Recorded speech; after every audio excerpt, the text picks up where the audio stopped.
मंत्री गिरीश महाजन यांच्या भाषणात मोठा गोंधळ। एका महिला कर्मचाऱ्याने भर कार्यक्रमात मंत्र्याला विचारला जाब। डॉक्टर बाबासाहेब आंबेडकरांचे नाव न घेतल्यामुळे नाशिकमध्ये वातावरण तापलं। मला सस्पेंड करा, हवं तर मी वाळूच्या गाड्या खाली करेन, पण माफी मागणार नाही। महिला कर्मचारी प्रचंड आक्रमक। नाशिकच्या ध्वजारोहण कार्यक्रमात नेमकं काय घडलं जाणून घेऊया सविस्तर। नमस्कार, मी महेश आणि तुम्ही पाहताय थोडक्यात। आज संपूर्ण देशभरात 77व्या प्रजासत्ताक दिनाचा उत्साह आपल्याला पाहायला मिळतोय। नाशिक येथे प्रजासत्ताक दिनाच्या मुख्य शासकीय ध्वजारोहण कार्यक्रमात राज्याचे मंत्री आणि नाशिक जिल्ह्याचे पालकमंत्री गिरीश महाजन यांच्या भाषणादरम्यान अभूतपूर्व गोंधळ उडाला होता। पालकमंत्री गिरीश महाजन व्यासपीठावरून उपस्थितांना संबोधित करत असतानाच अचानक एका महिला कर्मचाऱ्याने उभे राहून त्यांना जाब विचारण्यास सुरुवात केली आणि पाहता पाहता कार्यक्रमात एकच खळबळ उडाली। या घटनेमुळे काही काळासाठी पोलीस आणि प्रशासनाची चांगलीच धावपळ उडालेली आपल्याला पाहायला मिळाली। पालकमंत्री गिरीश महाजन हे आपल्या भाषणातून उपस्थितांशी संवाद साधत होते, मात्र आपल्या संपूर्ण भाषणात त्यांनी भारतीय राज्यघटनेचे शिल्पकार भारतरत्न डॉक्टर बाबासाहेब आंबेडकर यांचा उल्लेख केला नाही। हाच आक्षेप घेत उपस्थित असलेल्या एका महिला कर्मचाऱ्याने थेट मंत्र्यालाच धारेवर धरलं।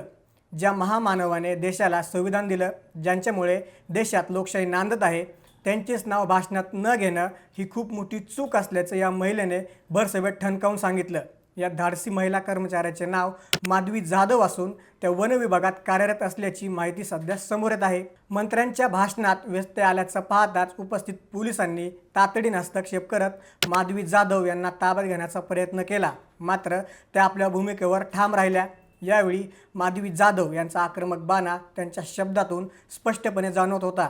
त्या म्हणाल्या की मी पालकमंत्र्यांच्या भाषणात बाबासाहेबांचे नाव येईल याची शेवटपर्यंत वाट पाहत होते। भाषणात अनेक लोकांची नावे घेतली, ज्यांचा लोकशाहीशी किंवा संविधानाशी थेट संबंध नाही, पण ज्यांच्यामुळे आज आपण हा दिवस साजरा करत आहोत, त्या बाबासाहेबांचे नाव का घेतले नाही।